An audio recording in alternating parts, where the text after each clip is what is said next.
Hello anime lovers, स्वागत है आपका वाइपर एनिमे एक्सप्लेन्ड चैनल पर। और आज हम देखेंगे जुजुत्सु काइसेन सीजन 2 के एपिसोड नंबर 5 को। अगर आपने पिछले एपिसोड्स के वीडियोस अब तक नहीं देखे हैं तो उनकी लिंक आपको डिस्क्रिप्शन में मिल जाएगी। तो चलिए जानते हैं आगे की कहानी को बिना किसी देरी के। तो दोस्तों, अब तक हमने देखा कि गोजो तोजी को अपनी नई टेक्निक हॉलो पर्पल से मार देता है और फिर स्टार वेसल के हेडक्वार्टर्स में अंदर जाकर रिको की डेड बॉडी को बाहर ले आता है और इस ग्रुप के फॉलोअर्स रिको की डेथ पर ताली बजा रहे थे। इसके बाद कहानी 1 साल आगे जाती है। गेतो और शोको गोजो की तरफ एक रबर और एक पेंसिल फेंकते हैं। रबर तो गोजो से टकरा जाती है लेकिन पेंसिल उसकी इन्फिनिटी की वजह से रुक जाती है। गोजो एक्सप्लेन करता है कि अब उसकी इन्फिनिटी ऑटोमेटिक काम कर सकती है और इसकी भी पहचान कर सकती है कि उसकी तरफ आने वाला कौन सा ऑब्जेक्ट खतरा है और कौन सा नहीं, लेकिन जहर की पहचान वो अब तक नहीं कर सकता। साथ ही गोजो अब बिना ज्यादा थके हर समय अपनी इन्फिनिटी शील्ड चालू रख सकता है। पहले ऐसा करने से गोजो का भेजा फ्राई हो जाता था, लेकिन अब वो साथ में रिवर्स कर्स टेक्निक भी यूज कर सकता है, तो उसका दिमाग हमेशा फ्रेश रहता है। गोजो अब अपनी और भी नई पावर्स के बारे में बताने लगता है कि जल्द ही वो टेलीपोर्ट करना और डोमेन बनाना भी सीख जाएगा। गेतो अब मन में सोचता है कि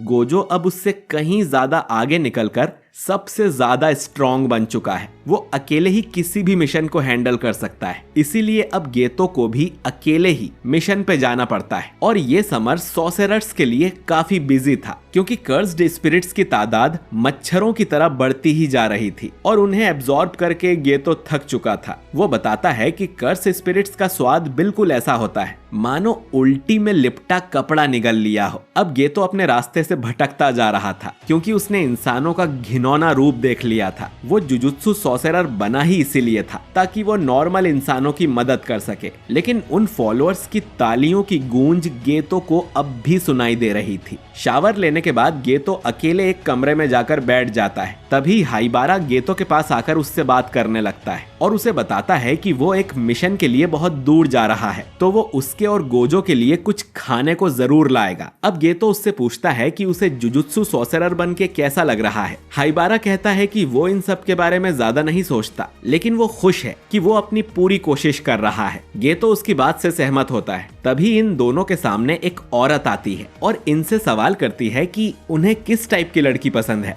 गेतो उससे पूछता है कि वो कौन है। वहीं हाइबारा बताता है कि उसे ज्यादा खाने वाली लड़कियां पसंद है। गेतो को यह पसंद नहीं आता कि हाइबारा किसी अनजान को जवाब दे रहा है। इसके बाद हाइबारा गेतो और उस लड़की को अकेला छोड़कर चला जाता है। वो लड़की फिर से गेतो से वही सवाल करती है और गेतो फिर से लड़की की आइडेंटिटी पूछता है। ये लड़की बताती है कि उसका नाम यूकी है और वो एक स्पेशल ग्रेट सॉर्सरर है। दोस्तों, यूकी को हमने सीजन 1 में भी देखा था और इसी ने तोदो को ये सवाल करने की आदत लगाई थी। खैर, गेतो यूकी के बारे में जानता था। यूकी का जुजुत्सु हाई से कोई लेना देना नहीं है और ना ही वो उनसे मिशन लेती है। उसे अकेले काम करना पसंद है। यूकी बताती है कि जुजुत्सु के लोग सिर्फ बीमारी का इलाज करते हैं, जबकि वो बीमारी को जड़ से ही खत्म करना चाहती है। यानी वो एक ऐसी दुनिया बनाना चाहती है जिसमें कोई कर्स स्पिरिट हो ही ना। अब जैसा कि हम जानते हैं कि कर्स स्पिरिट इंसानों के नेगेटिव इमोशंस से जो एनर्जी लीक होती है उससे बनते हैं। तो ऐसी दुनिया बनाने के 2 तरीके हैं जिनमें कर्स स्पिरिट हो ही ना। पहला,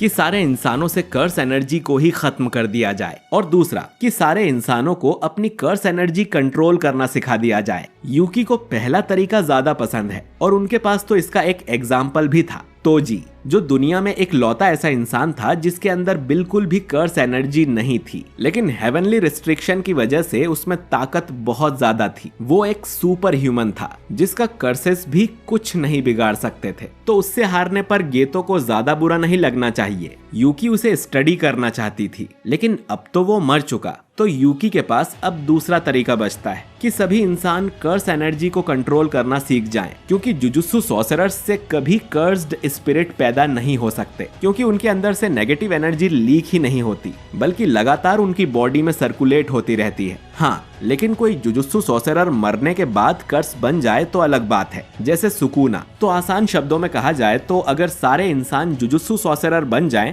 तो कर्स्ड स्पिरिट पैदा ही नहीं होंगे। अब गेतो उन फॉलोअर्स के बारे में सोचते हुए कहता है कि अगर हम सारे नॉर्मल इंसानों को ही मार दें तो, लेकिन फिर गेतो होश में आ जाता है। यूकी उसे कहती है कि इंसानों को मारना सबसे आसान तरीका है, इससे बाकी इंसान डर के मारे सॉर्सरर बन जाएंगे। लेकिन ये पागलपन होगा। क्या गेतो को नॉर्मल इंसानों से नफरत है? गेतो इस पर कोई जवाब नहीं दे पाता। उसे लगता था कि सॉर्सरर्स का काम ही यही है कि वो नॉर्मल इंसानों को प्रोटेक्ट करें, पर अब उसे पता नहीं कि इंसानियत बचाने लायक है भी या नहीं। यूकी उसे कहती है कि ये फैसला उसका है कि वो क्या करना चाहता है। इसके बाद वो अपनी बाइक पर बैठ जाती है और जाने से पहले कहती है कि उन्हें आपस में दोस्ती रखनी चाहिए, क्योंकि आगे चलकर वो और गोजो भी स्पेशल ग्रेट सॉर्सरर बन जाएंगे। वो ये भी बताती है कि मास्टर टेंजन अब ठीक है, क्योंकि शायद अब उन्हें कोई दूसरा स्टार प्लाज्मा वेसल मिल गया है। कुछ समय बाद गेतो और नानामी एक मुर्दा घर में होते हैं, क्योंकि हाइबारा की डेथ हो गई थी। नानामी बताता है कि हाइबारा एक सिंपल मिशन पर गया था, जहां उसे ग्रेड 2 के कर्स को मारना था, लेकिन अपने एरिया में वो कर्स ग्रेड 1 हो गया था। गेतो अब कहता है कि नानामी को आराम करना चाहिए, गोजो उस मिशन को देख लेगा, जिस पर नानामी बोलता है कि अब से सारे मिशंस गोजो को ही देने चाहिए। अब गेतो सोचने लगता है कि सॉर्सरर बनना एक मैराथन दौड़ने जैसा है, जिसकी फिनिश लाइन पर कुछ नहीं है, बस उनके साथियों की लाशों के ढेर हैं।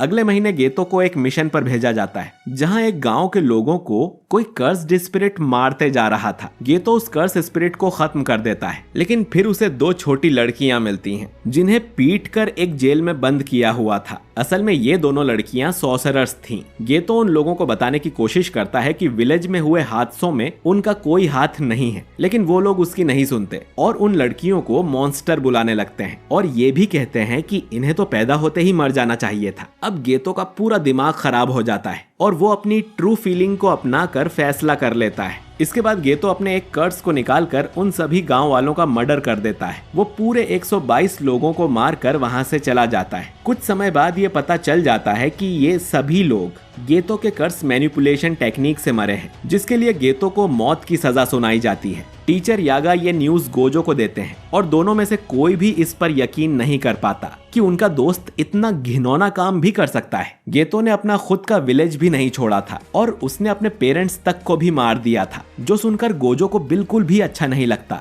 इसके कुछ टाइम बाद ही शोको की मुलाकात गेतो से हो जाती है। वो दोनों काफी नॉर्मल तरह से बात करते हैं। शोको गेतो से पूछती है कि उसने ये सब क्यों किया, जिस पर गेतो बताता है कि वो ऐसी दुनिया बनाना चाहता है जिसमें सिर्फ जुजुत्सु सॉर्सरर्स हों और उसे पता है कि कोई उसकी ये बात नहीं समझेगा। शोको फिर तुरंत ही गोजो को कॉल कर इन्फॉर्म कर देती है कि गेतो यहाँ पर है और उसे मरने का शौक नहीं है जो वो गेतो को अरेस्ट करने की कोशिश करे। थोड़ी ही देर में गोजो यहाँ आ जाता है और गेतो से पूछता है कि वो सच में सारे इंसानों को मार देगा, अपने पेरेंट्स को भी। गेतो उसे भी वही जवाब देता है कि वो एक ऐसी दुनिया बनाना चाहता है जिसमें कोई कर्स ना हो और ना ही कोई नॉर्मल इंसान। इसके लिए वो अपने पेरेंट्स को भी मार चुका है। गोजो अब उसके सिद्धांतों पर सवाल उठाता है, जिस पर गेतो कहता है कि उन सब लोगों की मौत किसी कारण से हुई है। गोजो आगे कहता है कि सारे इंसानों को मारना नामुमकिन है और वो कभी अपने गोल तक नहीं पहुंचेगा, जिस पर गेतो बोलता है कि लेकिन तुम ये काम अकेले ही कर सकते हो, तो अगर मैं तुम्हारे जितना पावरफुल हो गया तो जरूर अपने गोल को पूरा कर लूंगा।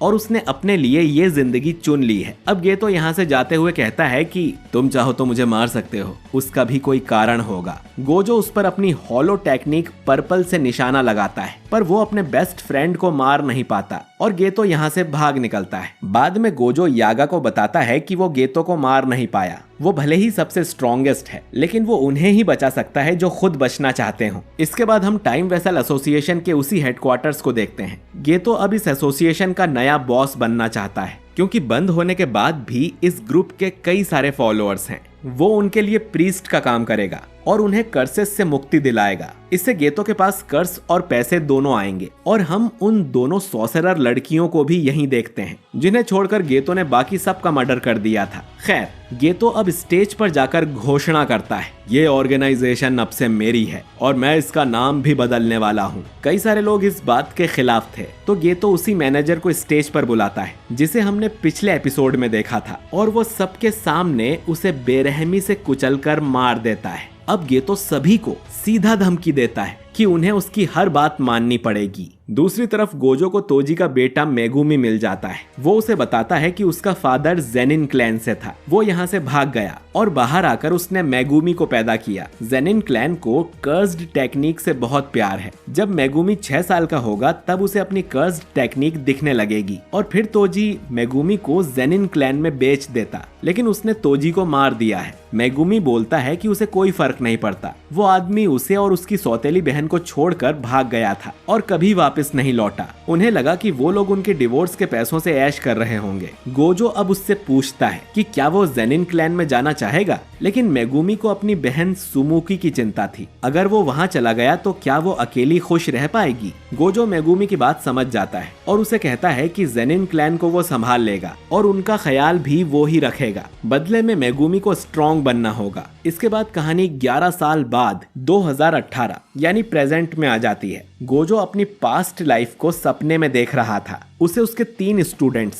यूजी, मेगुमी और नोबारा नींद से जगाते हैं। उसने ही इन तीनों को किसी सीक्रेट मिशन के लिए यहाँ बुलाया था। अब गोजो उन तीनों को देखकर खुश हो जाता है और ये एपिसोड यहीं पर खत्म हो जाता है। तो दोस्तों, इसी के साथ गोजो का पास्ट आर्क खत्म होता है और कहानी ठीक वहीं पर आ गई जहां पहला सीजन खत्म हुआ था। लेकिन नए एपिसोड से पहले हमें जुजुत्सु काइसेन 0 मूवी और सीजन 1 का रिकैप देखने को मिलेगा ताकि कोई कंफ्यूजन ना हो। और अब जुजुत्सु काइसेन का नया एपिसोड आएगा सीधा 31 अगस्त को, जहां से शुरुआत होगी शिबुया आर्क की, जिसकी बहुत ज्यादा हाइप है। तो उसे मिस ना करने के लिए अगर आपने हमारे चैनल वाइपर एनीमे एक्सप्लेन्ड को सब्सक्राइब नहीं किया है तो जल्दी से सब्सक्राइब करके बेल आइकन दबाइए ताकि आपसे हमारा कोई भी वीडियो मिस ना हो। बाकी वीडियो पसंद आया है तो इसे लाइक और शेयर कीजिए और कमेंट करके बताइए कि गोजो के पास्ट आर्क में आपका सबसे फेवरेट मोमेंट कौन सा था। बाकी मैं मिलता हूँ आपसे बहुत ही जल्द एक नए वीडियो के साथ। शुक्रिया।